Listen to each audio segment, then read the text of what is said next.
ಕಾಫಿನಾಡು ಚಿಕ್ಕಮಗಳೂರಿನಲ್ಲಿ ಒಂದ್ ಕಡೆ ಮಳೆ ಆದ್ರೆ ಮಗದೊಂದು ಕಡೆ ರಸ್ತೆಯ ಮಧ್ಯದಲ್ಲೇ ಕಾರೊಂದು ಹೊತ್ತಿ ಉರಿದಿರುವ ಘಟನೆ ನಡೆದಿದೆ. ಅದು ನೋಡ್ತಾ ಹೋಗೋಣ ಚಿಕ್ಕಮಗಳೂರಿನ ಯಾವ ಭಾಗದಲ್ಲಿ ಅಂತ. ಆಕಸ್ಮಿಕವಾಗಿ ಬೆಂಕಿ ತಗುಲಿ ಕಾರು ಸುಟ್ಟು ಕರಕಲಾಗಿದೆ. ಚಿಕ್ಕಮಗಳೂರು ಜಿಲ್ಲೆ ಕಳಸದಲ್ಲಾಗಿರೋದು. ಕಳಸದ ಸಂಸಿಯ ಬಾಲ್ಗಲ್ ಅನ್ನೋ ಬಳಿ ಘಟನೆ ಆಗಿದೆ.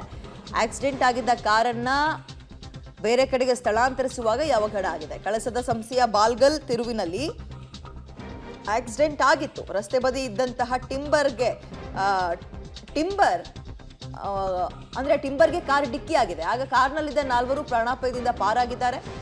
ಆಗ ಅದನ್ನ ತುಸು ದೂರಕ್ಕೆ ಎಳಿತಾ ಇದ್ದಂತೆ ಕಾರಿಗೆ ಇದ್ದಿದ್ದಕ್ಕಂಗೆ ಬೆಂಕಿ ಹತ್ಕೊಂಡಿದೆಯಂತೆ.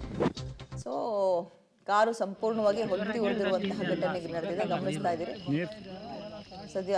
ಆಮೇಲೆ ಅಲ್ಲಿನ ಗ್ರಾಮಸ್ಥರಾಗಿರ್ಬೋದು, ಅಗ್ನಿಶಾಮಕ ದಳದ ಸಿಬ್ಬಂದಿ ಆಗಿರ್ಬೋದು, ಎಲ್ಲರೂ ಹೋಗಿ ಬೆಂಕಿ ನಂದಿಸುವಂತಹ ಕಾರ್ಯವನ್ನ ನಿರ್ವಹಿಸಿದ್ದಾರೆ. ಅಂದ್ರೆ ಆಕ್ಸಿಡೆಂಟ್ ಆಗಿದ್ದಂತಹ ಕಾರು ಗಾಡಿ ತೆಗೀರಿ, ಲಾರಿ ಹಿಂದೆ ಬರ್ತಿದೆ.